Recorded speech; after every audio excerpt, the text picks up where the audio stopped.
Ya baik, Assalamualaikum warahmatullahi wabarakatuh. Selamat pagi pemirsa Gamalama TV. Senang sekali saya Ahmad Pikal kembali menjumpai Anda dalam program talk show kita di pagi ini yang tentunya adalah di Selamat Pagi Maluku Utara. Baik, kita berada di lingkungan terbuka dan di kesempatan edisi siar di pagi ini, kami akan mengajak Anda untuk membincangkan sebuah topik yang cukup menarik yaitu terkait dengan pengurangan sampah mewujudkan Ternate bersih seperti apa. Dan untuk membincangkan lebih lanjut terkait topik kita di pagi hari ini, tentunya saya tidak sendiri, ada narasumber yang sudah tidak asing lagi bagi Anda warga Kota Ternate. Saya sapa Kepala Dinas Lingkungan Hidup Kota Ternate, Pak Muhammad Syafai. Assalamualaikum, selamat pagi, Pak. Waalaikumsalam warahmatullahi wabarakatuh dan selamat pagi. Sehat, Pak? Alhamdulillah sehat. Baik, terima kasih, Pak. Baik, Pak, Ternate merupakan kota yang sangat indah. Ya, tentunya salah satu segmen yang perlu kita wujudkan adalah Ternate bersih. Nah, ada program yang cukup menarik yang Bapak gaungkan di lingkungan hidup itu ya pengurangan sampah. Ya, mungkin sedikit kasih clue, Pak. Pengurangan sampah itu seperti apa sih sebenarnya yang dikonsepkan oleh Dinas Lingkungan Hidup Kota Ternate? Ya, baik. Jadi pengurangan sampah ini adalah salah satu dari dua jenis dalam pengelolaan sampah. Jadi di dalam pengelolaan sampah itu ada penanganan, dia lebih fokus ke kumpul, angkut, buang, dan yang kedua adalah pengurangan. Selama ini dan sekian tahun yang lalu juga kita masih memang terfokus ke penanganan. Jadi sebaik apapun penanganan kita, kota bersih, armada siap, tetapi itu sama saja kita hanya memindahkan masalah dari kota ke TPA.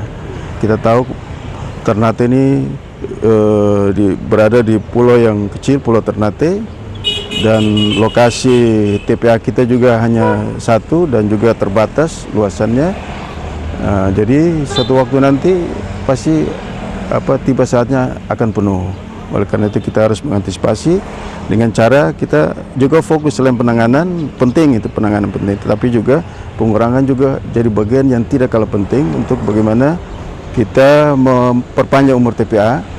Bahkan kita sudah mencanangkan untuk di tahun 2030 Ternate Zero Waste 2030. Artinya apa? Artinya tidak ada lagi sampah yang dibuang ke TPA di tahun 2030. Seperti itu. Ya baik, kalau tentang produksi sampah ya, mungkin sebenarnya di Ternate ini tiap saat atau tiap waktu itu bertambahkah ataukah seperti apa, Pak? Kalau produksi sampah seiring dengan pertumbuhan penduduk pasti bertambah.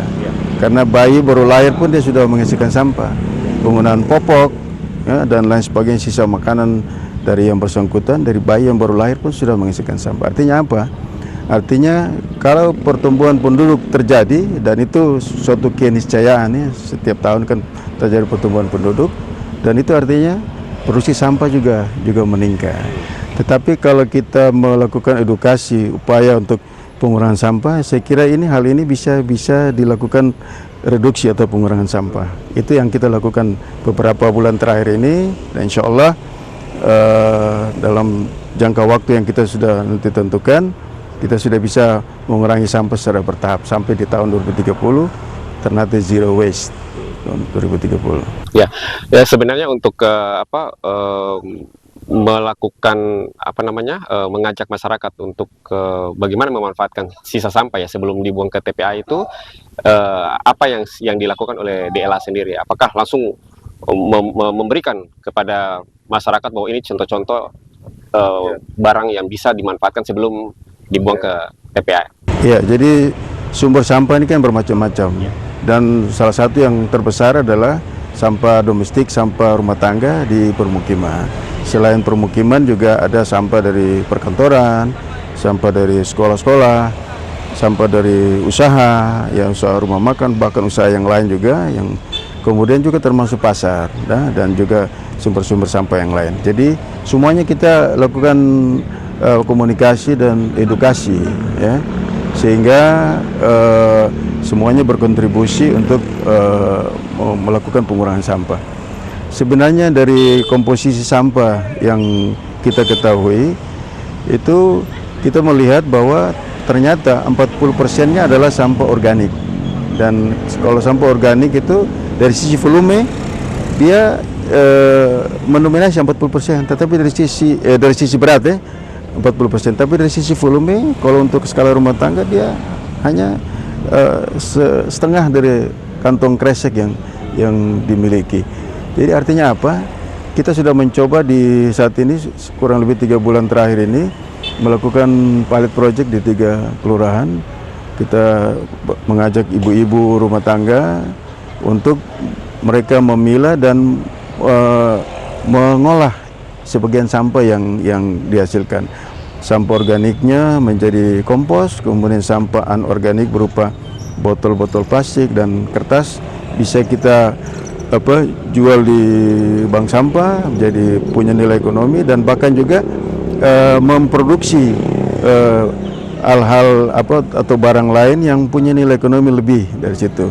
Nah, ini kita lakukan di 3 kelurahan, dan mungkin kita sudah punya rencana juga dalam waktu dekat kita akan kembangkan ke seluruh kelurahan yang ada di Kota Ternate dan juga tadi sumber-sumber sampah yang lain. Jadi sebenarnya sampah itu bisa dikurangi kalau kita tahu karakteristik dan sifatnya sampah itu, kemudian kita dampingi.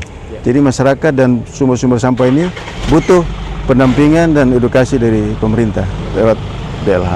Ya, Pak Kadis, sulit enggak untuk mengubah pola pikir masyarakat ini untuk bertanggung jawab terhadap sampahnya sendiri? Sejauh Bapak menakodai DLH ini? Saya di DLH ini kan kurang lebih 4-5 bulan ya. Saya pikir merubah perilaku masyarakat ya, yang tadinya kurang peduli misalnya menjadi peduli, ini gampang-gampang sulit ya. Tapi saya yakin dan percaya masyarakat ini sebenarnya secara harfiah dia ingin kondisi bersih, kondisi sehat. Nah, itu yang kita yakin. Ini masalahnya bukan di masyarakat, masalahnya ada di komunikasi sebenarnya. Jadi saya yakin dan percaya kalau kita memperbaiki komunikasi dengan masyarakat, kita dampingi dengan sabar, dengan bahasa-bahasa yang santun dan elegan, bahasa ajakan untuk bagaimana kita mengupayakan lingkungan kita menjadi lingkungan yang bersih lewat pengurangan sampah, pemilahan dan pengurangan sampah. Saya yakin dan percaya dan sangat optimis masyarakat dan juga sumber-sumber produsen sampah yang lain pasti akan mendukung. Oke, tadi Bapak mengatakan tentang komunikasi ya kepada masyarakat. Komunikasi apa yang sudah dilakukan oleh Bapak ya dengan masyarakat? Tapi jangan dijawab dulu, di segmen berikutnya kita akan bahas lebih lanjut. Baik pemirsa Gamalama TV, jangan beranjak dulu dari layar kaca Anda. Selamat pagi Maluku Utara di pagi hari ini akan kami lanjutkan kembali setelah pesan-pesan berikut ini. Tetaplah bersama kami.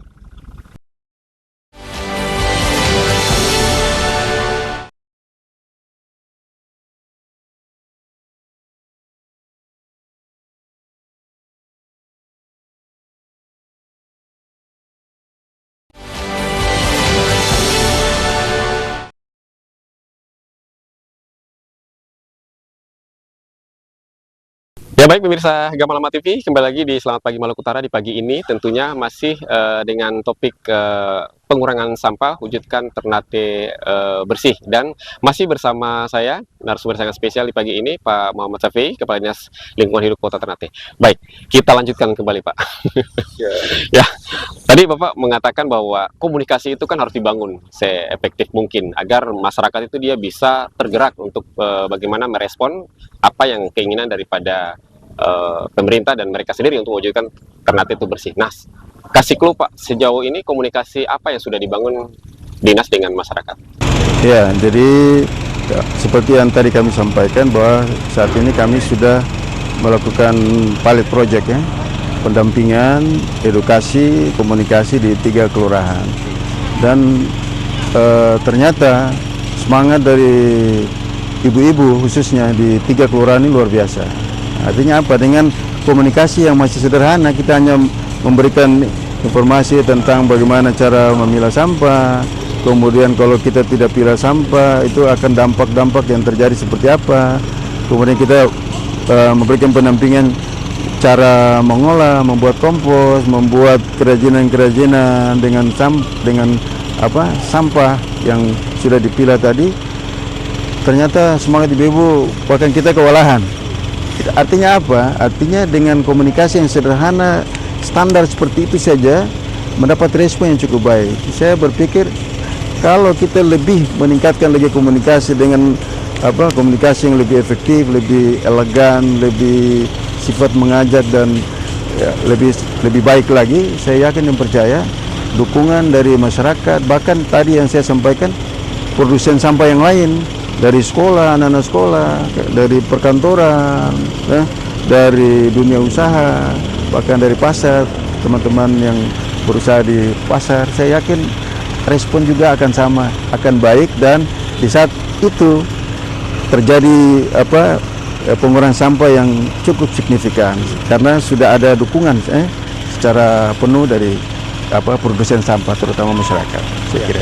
Baik, mengedukasi masyarakat tadi Bapak bilang juga bagaimana mengajarkan ya. Apakah memang ada contoh produk yang dibuktikan atau dicontohkan kepada masyarakat hasil daripada inovasi daripada Dinas Lingkungan Hidup sendiri? Iya betul. Jadi yang tadi organik menjadi kompos itu kita sudah lakukan, dan kita teman-teman di 3 kelurahan tadi sudah membuatnya. Kemudian yang kedua juga kita buat eco brick ya, jadi ada sampah minuman kemasan dari plastik yang kita isi juga dengan sampah plastik tertolak dengan berat tertentu, dan itu bisa menghasilkan produk-produk yang lain.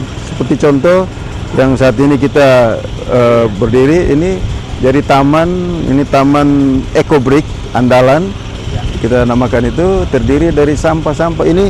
Dari struktur di bawah juga, bukan hanya di background ini, tapi di struktur di bawah juga ini batanya itu dari eco brick, dan dia mampu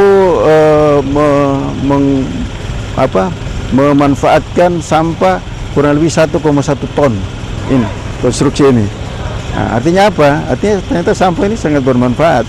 Nah, di Kelurahan Salero juga ibu-ibu mampu buat kursi mebel dari eco brick. Ya. Kemudian juga di Kelurahan Meliaro kita dampingi pendampingan dengan ibu-ibu, mereka membuat tas yang cukup berkualitas dari saset-saset kemasan kopi dan lain sebagainya. Dan ini artinya apa? Ini nanti kita harus teruskan, dan kita bahkan kembangkan, dan bahkan kita ajak juga pihak-pihak lain yang mungkin sudah lebih berhasil dengan inovasi-inovasi yang lain, sehingga lebih memberikan semangat lagi kepada masyarakat, terutama ibu-ibu, dan juga nanti yang tadi saya sampaikan ke produsen sampah yang lain juga, ke sekolah, ya, ke perkantoran. Bahkan hari ini saya ingin sampaikan bahwa Bank Indonesia perwakilan Provinsi Maluku Utara sudah mendahului kita mewujudkan eco office, artinya kantor yang ramah lingkungan, tidak bisa mengolah sampah, seperti itu ya. Baik, kalau sebenarnya dalam analisa market ada nggak kalau untuk sampah olahan ini? Jadi begini, ini sebenarnya ekonomi sirkular dari penggunaan sampah ini ternyata mungkin agak terlambat ya. Di kota-kota lain di Indonesia yang sudah lebih duluan, itu memang sudah ada kajian juga, termasuk itu kajian ini jadi perhatian juga dari kementerian terkait, seperti Kementerian LHK dan juga Kementerian PUPR ya, di Direktorat Sanitasi ya. Saya pikir tren dunia saat ini itu sampai muncul istilah ekonomi sirkular, artinya apa? Sampai muncul industri daur ulang, itu artinya apa? Artinya bahwa sampah ini punya nilai ekonomi yang cukup tinggi. Nah, jadi kajian-kajian itu insya Allah sambil jalan kita coba tetap berkomunikasi dengan teman-teman di daerah lain yang sudah dulu mengelola sampah, tetapi hal-hal yang mungkin sudah duluan yang kita tahu, artinya apa? Dari sisi sisa plastik kemasan saja itu sudah punya harga ya di bank sampah. Sebagai contoh untuk botol saja yang sudah bersih itu harganya 2.000 per kilogram, 2.000 per kilogram. Artinya apa? Artinya kalau ini bisa terkumpul dan tidak menjadi sampah, ternyata kan kalau dikumpulkan dan dijual saja dalam bentuk yang belum diolah seperti apa, itu punya nilai yang cukup tinggi. Apalagi yang tadi saya sampaikan dalam bentuk ibu-ibu di Kelurahan Salero sudah buat meja mebel dari nilainya 2 juta. Satu set meja dan 4 kursi ya, dari sampah. Walaupun di dalamnya ada bahan-bahan yang harus dibeli baru untuk covernya, tetapi 2 juta berarti sudah sangat menguntungkan ya. Tinggal kita akan dorong dengan lewat komunikasi dengan OPD terkait untuk bagaimana mendorong pasar ini supaya bisa lebih diterima, bahkan juga meningkatkan kualitasnya sehingga dia lebih worth it, bisa diterima oleh user, masyarakat. Iya, sampah yang tadinya terbuang bisa dimanfaatkan menjadi memberikan nilai tambah ya bagi keluarga, seperti itu. Sebagai tambahan, kemarin kami 2 minggu yang lalu ke Banyumas, di TPA bahkan di TPST di Kabupaten Banyumas itu sampah sudah bisa dibuat paving, bikin genteng. Itu dari RDF, dari plastik kresek, kemasan-kemasan plastik itu menjadi paving yang kualitasnya sangat baik dan tidak rusak, dibanting pun tidak pecah, genteng juga sama. Itu berarti punya nilai ekonomi yang sangat tinggi, seperti itu ya. Baik, ini salah satu contoh ya yang coba ditunjukkan kepada publik ya, Taman DLH Ternate. Hampir 100% ya semuanya. Taman Ekobrik Andalan ya, hampir 100% bahannya dari pengolahan sampah. Nah, nanti apakah nanti ada taman-taman lain juga yang coba di itu bukan hal yang mustahil. Kita akan dorong, bahkan ada beberapa kelurahan yang sudah mulai mereka menyampaikan mereka ingin buat juga tulisan dari Ekobrik, bahkan juga konstruksinya seperti yang kita lakukan di depan kantor DLH ini. Karena mereka udah tahu ya. Sudah tahu, ini bahkan ini mungkin sudah viral khusus di Kota Ternate. Taman Ekobrik Andalan. Oke, Pak Kadis, kita break dulu ya sebentar ya. Masih ada beberapa segmen lagi ya. Masih menarik. Kalau berbicara sampah ini kan tidak akan habis-habisnya ya. Ya, baik. Pemirsa Gamala TV, jangan beranjak dulu dari layar kaca Anda. Selamat pagi Maluku Utara. Di pagi ini masih akan kami lanjutkan kembali setelah jeda komersial berikut ini. Tetaplah bersama kami.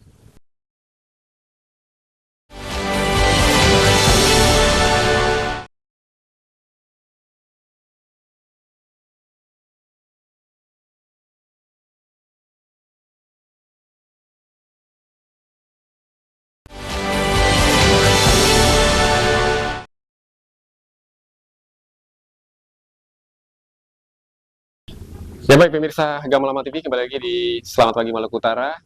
Masih bersama saya Kepala Dinas Lingkungan Hidup Kota Ternate, Pak Muhammad Syafi'i, membincangkan tentang program pengurangan sampah wujudkan Ternate bersih ya. Baik, kita lanjutkan kembali. Nah, tadi kita bergeser dari taman ke sini ya.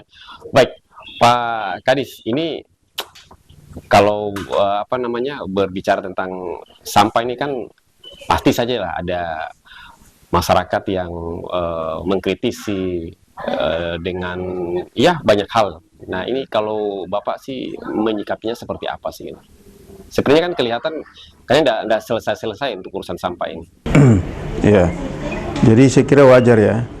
Artinya tidak semua masyarakat, apalagi masih di tahap awal ini kita mengajak masyarakat untuk mengurangi sampah, pasti banyak yang mengkritisi karena memang belum melihat dia punya dampaknya.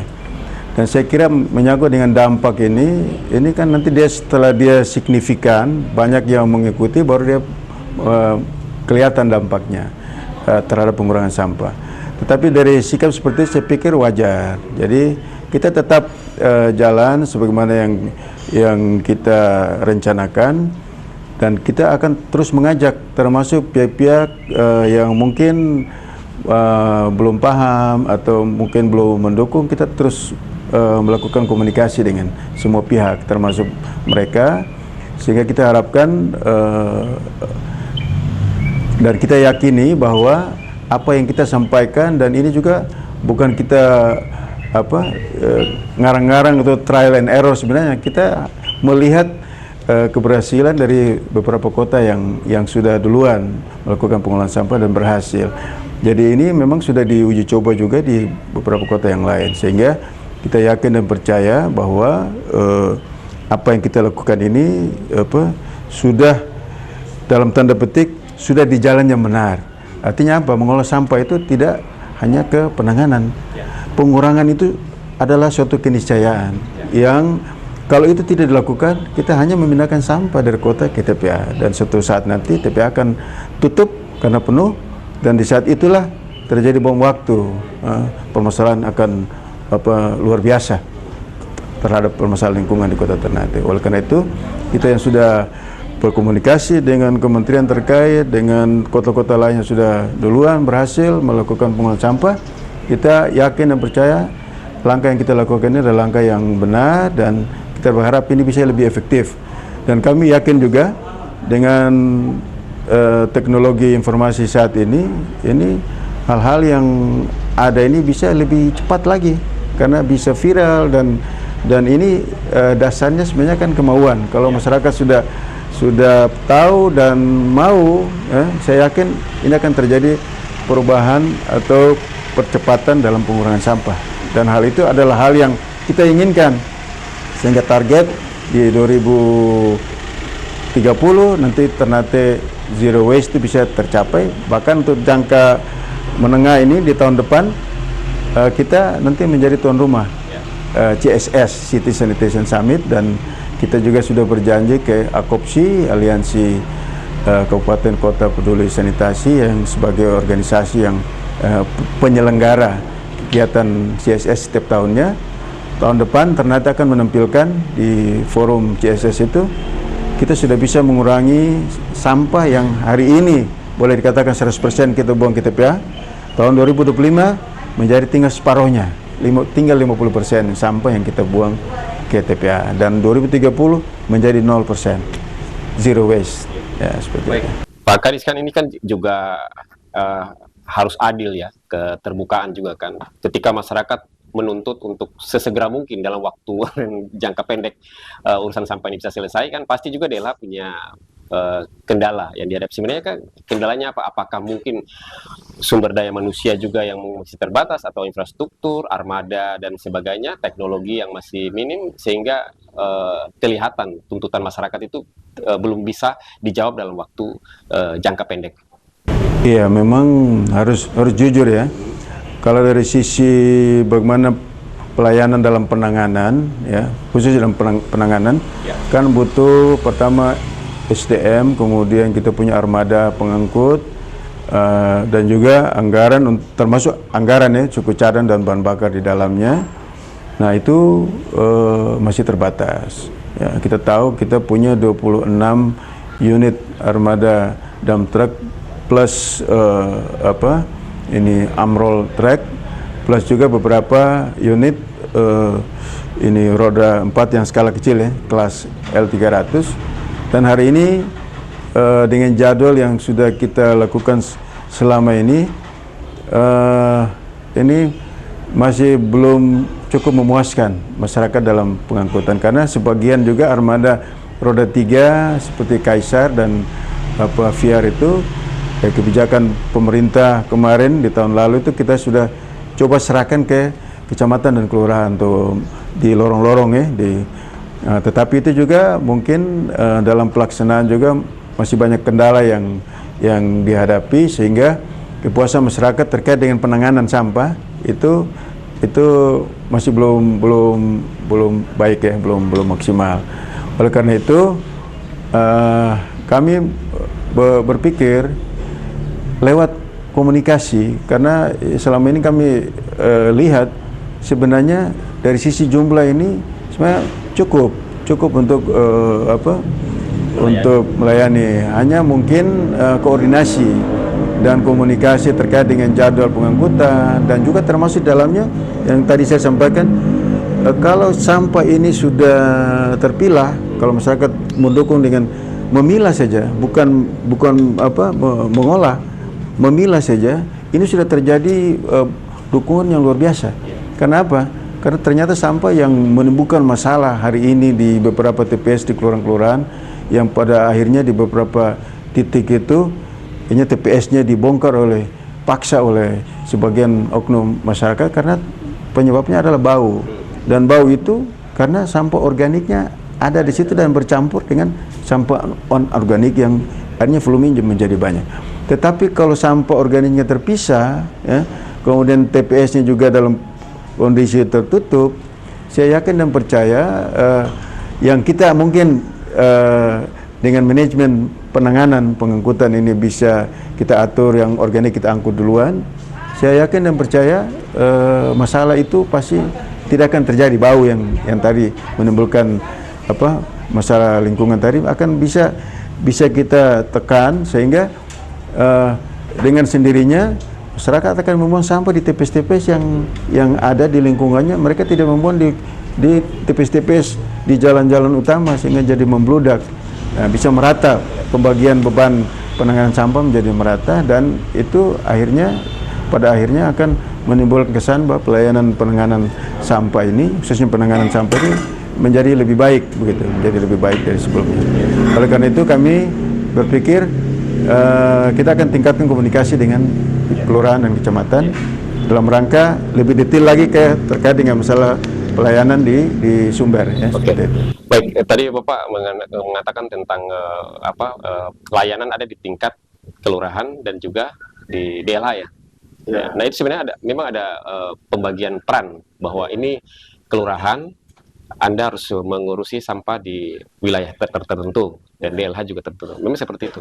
Iya, jadi ini kebijakan tahun kemarin, di mana pemerintah melihat bahwa sebenarnya peran kecamatan, kelurahan, bahkan sampai tingkat RW dan RT ini sangat penting, karena dia ujung tombak pemerintah di masyarakat. Ya, jadi dengan kebijakan untuk menyerahkan sebagian sarana pengangkutan berupa kendaraan roda 3, Kaisa dan Viar ini ke kelurahan dan kecamatan ini, saya pikir ini adalah bagian dari pembagian kewenangan dan tanggung jawab.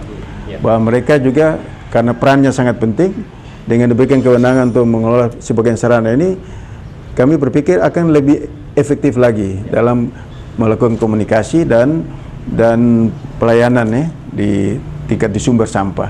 Tetapi saya berpikir dengan berjalannya hampir setahun ini, DLH harus dalam rangka efektif tadi, niatan tadi, kita harus tetap mendampingi. Oleh karena itu dalam waktu dekat kita akan berkunjung ke kecamatan kelurahan yang ada di Kota Ternate untuk lebih detail lagi ke masalah-masalah yang mungkin terjadi di lapangan. Kita bisa tekan untuk bisa tingkatkan dia punya pelayanan seperti itu. Iya, kalau misalnya mereka tidak bergerak ya sesuai dengan kesepakatan yang sudah disepakati sebelumnya, ya DLH juga yang nanti akan disalahkan. Iya, artinya secara umum pemerintah, ya. Dan itu sebenarnya tidak salah, masyarakat menyalahkan pemerintah juga tidak salah, karena memang kita berpikir ini harus bersama-sama dan kuncinya ada di komunikasi dan koordinasi, saya kira seperti itu. Baik Pak, di sini ada enggak masyarakat yang coba datang ke sini kemudian mau belajar ya mungkin tentang bagaimana memproduksi kompos yang baik? Karena saya lihat juga di sekitar lingkungan kantor ini kan ada tempat-tempat sampah, atau minimal cara memilah yang tadi kuncinya Bapak sampaikan bahwa memang yang penting tahu deh cara memilah sampah yang benar seperti apa itu. Ada yang datang ke sini, Pak? Ada, dari masyarakat maupun dari instansi. Ya.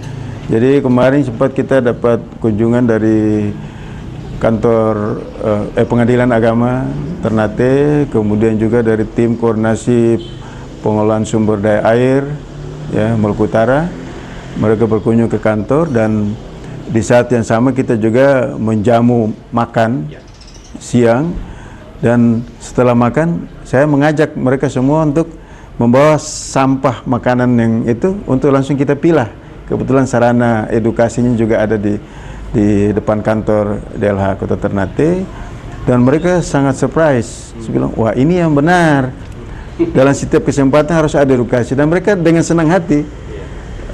Nasi kotak yang sudah ada itu dipilah kardusnya ke kantong tempat sampah yang untuk kertas, untuk plastik, bahkan yang organiknya kita cuci ini plastiknya, kemudian plastiknya kita tiris, yang organiknya kita taruh di komposter yang sudah kita sediakan seperti itu. Jadi ini kita lakukan selain di kantor juga di 3 kelurahan yang tadi saya sampaikan sebagai pilot project, kita lakukan setiap hari. Bahkan kita buat grup, mereka melaporkan setiap hari, mereka timbang sampahnya, mereka sudah pilah, mereka timbang, dan semangatnya tadi saya bilang luar biasa ibu-ibu.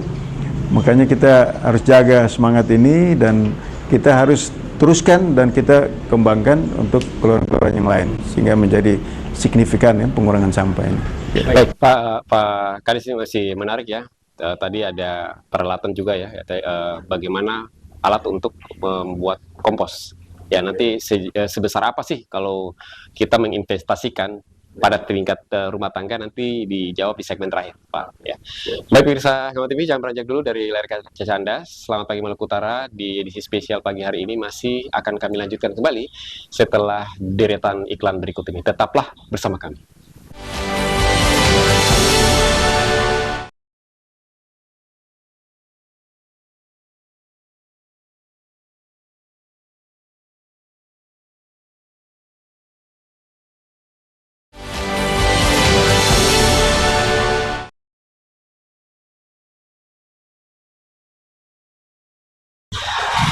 Ya, baik pemirsa Gamalama TV, kembali lagi di Selamat Pagi Maluku Utara, masih berlokasi di kantor Dinas Lingkungan Hidup Kota Ternate bertemakan program pengurangan sampah wujudkan Ternate bersih, dan masih bersama saya narasumber yang sangat spesial Pak Muhammad Syafi'i, Kepala Dinas Lingkungan Hidup Kota Ternate. Baik, kita lanjutkan kembali.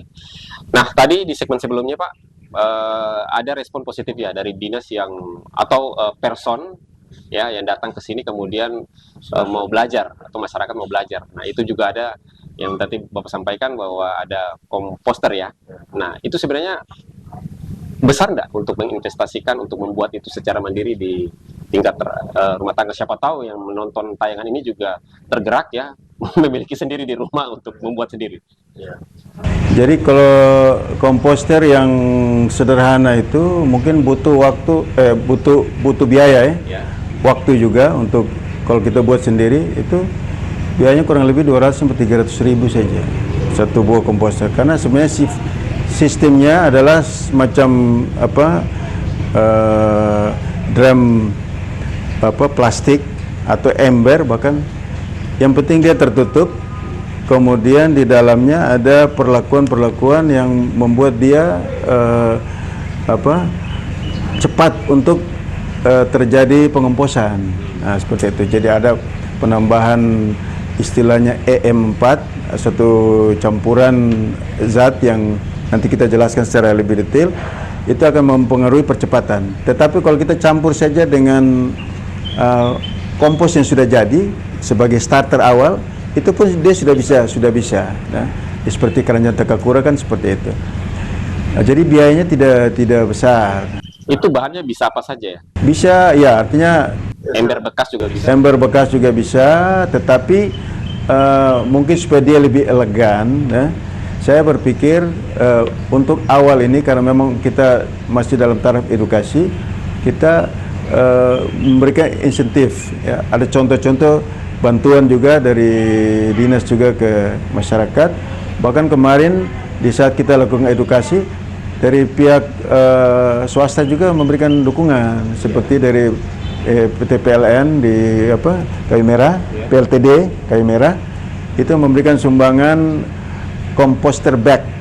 Jadi ke kantong, tapi dia sifatnya berfungsi sebagai komposter, dan itu kurang lebih ada 40 pieces, dan kita bagi ke 3 kelurahan itu, dan itu cukup efektif dalam edukasi. Ke depan, tadi pertanyaannya, karena biayanya cukup ringan, sebenarnya bisa diadakan secara mandiri oleh masyarakat. Tinggal mungkin masyarakat masih belum jelas ya, bentuknya seperti apa, kemudian perlakuannya seperti apa, sehingga dia efektif terjadi proses composting ya di dalam komposter itu. Nah, itu yang menjadi tanggung jawab kita di DLH untuk memberikan edukasi dan pendampingan sehingga masyarakat juga tidak bingung. Nah, kemudian juga kita akan dorong juga kalau memang ini kita ingin lebih elegan lagi, artinya bentuk komposternya juga harus mungkin dia lebih lebih efektif, lebih mungkin bahkan seragam barangkali atau lebih efektif begitu, itu mungkin perlu dukungan juga dari pihak lain, seperti mungkin kalau memang ada dari pihak perbankan, CSR, ya. Bahkan perbankan, saya pikir kemarin sudah secara lisan dalam beberapa pertemuan mereka sebenarnya siap mendukung. Kalau kredit, misalnya kalau dalam bentuk satu keluarga diberikan bantuan senilai 500.000 bahkan 1 juta, misalnya dengan komposter yang lebih lengkap, ya, ada sarana-sarana tambahan yang memudahkan mereka untuk melakukan pengurangan sampah. Saya pikir ini kan kalau memang diberikan bantuan kredit seperti itu, sehingga dengan cicilan diberikan ini perlakuan mereka dapat mencicil dengan ringan, mungkin 50.000 sebulan atau 100.000, sehingga bisa lunas tanpa keberatan kepada masyarakat. Saya pikir pelayanan terhadap seluruh masyarakat bisa lebih masif gitu, karena kalau total semuanya kita layani mungkin bantuan-bantuan yang tadi mungkin agak kerepotan, tapi kalau dengan mandiri dengan dukungan perbankan, saya yakin juga dengan nilai yang kecil seperti tadi harusnya ini bisa lebih efektif. Saya mungkin dalam waktu dekat saya akan berkomunikasi dengan teman-teman perbankan untuk dukungan tersebut. Jadi dengan harapan kalau ini sarananya mendukung, edukasinya sudah sampai ke masyarakat, didukung dengan sarana, kemudian didukung lagi dengan bantuan kredit ringan berupa komposter, ya, dengan nilai yang mampu dicicil dengan ringan setiap bulannya oleh masyarakat. Saya pikir ini dukungan yang serius dari pemerintah, dan kesannya oleh masyarakat juga pemerintah ini serius mengurus sampah, sehingga akan menjadi lebih didukung lagi oleh semua pihak. Ya, seperti itu. Ya, baik Pak Kadis, kalau misalnya komposter itu sudah dimiliki oleh masyarakat, jenis sampah apa saja yang bisa masuk dalam fasilitas itu? Komposter ini dikhususkan untuk sampah organik. Ya. Jadi seperti sisa makanan kalau di kuah itu bisa ya? Ya, jadi sampah organik kalau kuah kan sebenarnya kita tiris di tempat zinc, cuci piring ya. Ya. Kemudian yang sisa makanan padatnya itu kita tiris, kemudian kita pisahkan, itu yang masuk ke komposter. Sehingga setelah masuk ke komposter, kita harapkan terjadi proses composting istilahnya, pembusukan yang nantinya akan berubah menjadi kompos. Jadi sesuatu yang bermanfaat untuk jadi pupuk ke tanaman-tanaman yang ada di. Itu kan di rumah biasa kan kalau habis makan itu kan nasi sisa di piring masih ada itu sebenarnya bisa di. Dan itu volumenya sangat sedikit, mungkin maksimal skala rumah tangga mungkin setengah kantong plastik. Tetapi dari sisi berat, dia mendominasi sampai 40% kita punya produksi sampah. Nah, jadi kalau 40% dari sisi berat, kalau bisa selesai di rumah tangga tadi, dari volumenya kecil, berarti kita sudah mengurangi sampah 40%, berarti sampah yang kita buang ke TPA itu tinggal 60%. Nah, sangat mungkin kita melakukan pengurangan sampah itu hal yang sangat keniscayaan lah, bisa kita lakukan. Yang penting tadi komunikasi, dan kita harus kerja keras untuk memberikan edukasi kepada masyarakat. Berapa lama sih Pak durasi untuk menjadikan dari bahan yang tadi masuk ke komposter itu menjadi kompos? Durasinya berapa lama sih kalau pengalaman Bapak sendiri? Ya, jadi itu tergantung perlakuan ya.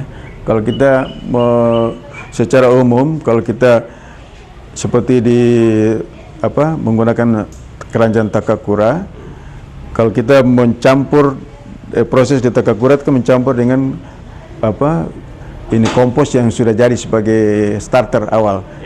Itu setiap hari kita lakukan, dan itu kurang lebih 1 bulan itu dia sudah berubah menjadi kompos, sudah berujung. Dan itu kelebihannya Takakura, walaupun kita tempatkan keranjang komposter Takakura itu ada di dapur bersih di dalam rumah pun tidak menimbulkan bau sama sekali. Padahal itu kalau kita tidak olah dia, kita taruh di keranjang sampah biasa terbuka, luar biasa.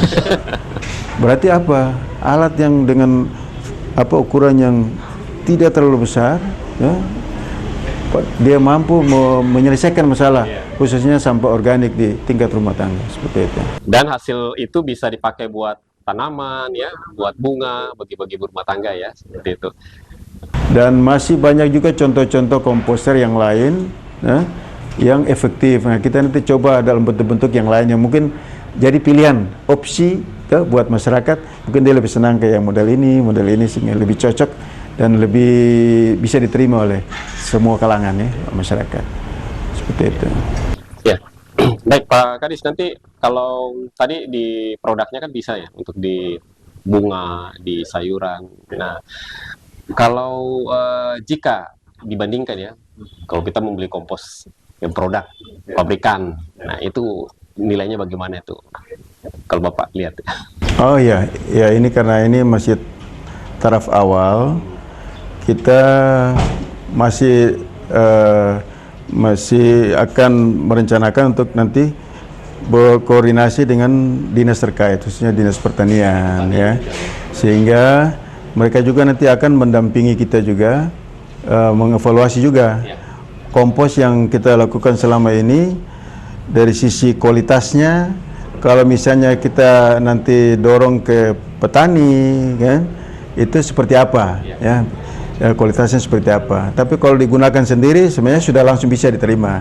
Tetapi kalau untuk petani dijual secara komersial, ya itu barangkali mungkin harus ada pendampingan juga dari teman-teman dinas terkait ya, khususnya dinas pertanian atau mungkin yang lain. Nah, sehingga nanti ke depan kalau memang ini bisa dikomersilkan dalam bentuk usaha-usaha di masyarakat ya seperti itu. Jadi misalnya mungkin skala RW atau skala kelurahan barangkali ada bank sampah, unit bank sampah yang nanti kita dorong ke usaha ekonomi sirkular seperti tadi dalam bentuk kompos atau mungkin produk-produk yang dari bahan anorganik yang lain. Itu saya pikir itu malah sangat baik ya. Makanya kita harus dorong, tugas pemerintah adalah mendorong selanjutnya setelah dipilah, diolah ya, recycle dia misalnya, itu pemanfaatannya kemana? Nah, itu tugas pemerintah ya, supaya apa yang sudah dihasilkan oleh masyarakat bisa menjadi nilai ekonomi yang lebih tinggi lah. Dia berkelanjutan ya, tidak putus pada satu segmen saja seperti itu ya. Pak Kadis, ini kalau kerja keras yang DLH lakukan ini ya, dengan coba menjadikan ini seperti ya katakanlah laboratorium lah ya, untuk bagaimana mengenali sampah, kemudian memperlakukan sampah di tingkat yang paling sederhana.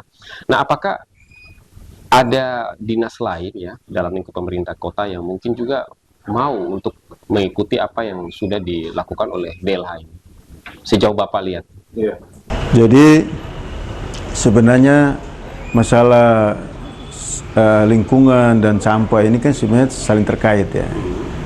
Tadi saya bilang kalau kita mau ke daur ulang ke bentuk kompos, berarti ada keterkaitan dengan dinas pertanian, mungkin dinas koperasi juga dalam dalam penjualan atau usaha dan lain sebagainya. Kemudian dari sisi kesehatan lingkungan kita juga berkaitan dengan dinas kesehatan. Bahkan hari ini di dinas kesehatan juga ada upaya bagaimana bank sampah ASN ya.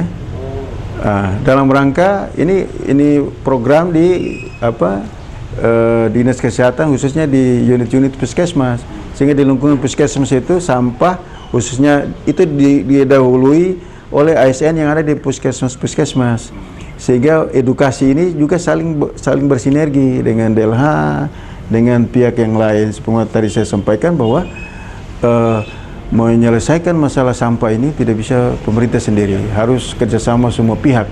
Oleh karena itu, tapi pemerintah harus terdepan dalam tadi saya bilang mengajak, berkomunikasi, mengedukasi, dan itu secara teknis ada di DLH. Sehingga kita sangat berterima kasih dan adanya program-program yang juga mengarah kepada pengurangan sampah yang dilakukan oleh Dinas Kesehatan. Kemudian kemarin ada bagian kerjasama Serda Kota Ternate lewat salah satu kegiatan dari Pak Kepala Bagian Kerjasama di Kelurahan Maliaro. Kemudian juga yang tadi saya sampaikan untuk sampah-sampah pasar kita juga harus nanti bekerjasama dengan Dinas Perindak ya, terkait dengan karena khusus pasar ini juga volume sampahnya juga cukup besar dan luar biasa. Ini harus ada treatment khusus ya, khusus untuk sampah pasar. Tetapi hal ini kita akan lebih bersemangat lagi karena kemudian tadi saya sampaikan tahun depan kita kan jadi tuan rumah CSS. Pada kesempatan ini juga saya ingin menyampaikan bahwa kita sudah punya rencana dan target bagaimana kita mengurangi sampah yang nanti akan kita tampilkan di forum CSS tahun 2025. Sehingga ini saling mendukung antara OPD terkait, kemudian dari masyarakat, kemudian dari sumber-sumber sampah yang lain untuk bisa kita berkoordinasi mewujudkan rencana atau target Kota Ternate untuk bisa mengurangi sampah.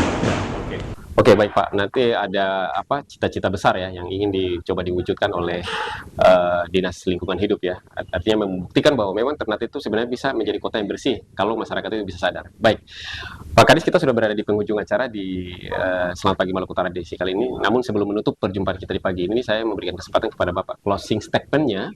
Apa harapannya? Mudah-mudahan perbincangan kita di pagi hari ini bisa mengedukasi masyarakat yang menyaksikan. Silakan. Ya, baik. Di akhir acara ini saya mengajak seluruh pihak ya, terutama masyarakat dan juga produsen sampah yang lain di sekolah, kemudian di perkantoran, pasar dan dunia usaha. Marilah kita mendukung program pengurangan sampah ini yang menjadi bagian dari pengelolaan sampah Kota Ternate yang tadi kita sudah sepakati di awal. Kita memahami bahwa mengolah sampah ini tidak bisa pemerintah sendiri. Oleh karena itu kita berharap dukungan dari semua pihak untuk bagaimana mereka dapat memilah sampah minimal antara organik dengan anorganik. Organik bisa kita lakukan reduksi lewat komposter, kemudian anorganik bisa kita jual ke bank sampah ya. Kalau sudah terpilah akan semakin mudah untuk kita olah. Nanti dalam waktu dekat kita akan melakukan komunikasi lebih intens ke semua pihak ya.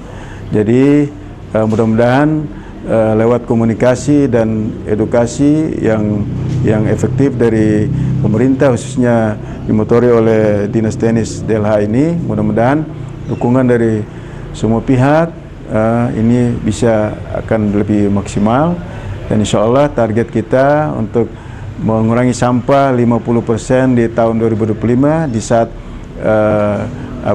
hajatan City Sanitation Summit di Kota Ternate bisa tercapai dan target di tahun 2030 kita bisa mengurangi sampai ke 0% sampah yang dibuang ke TPA.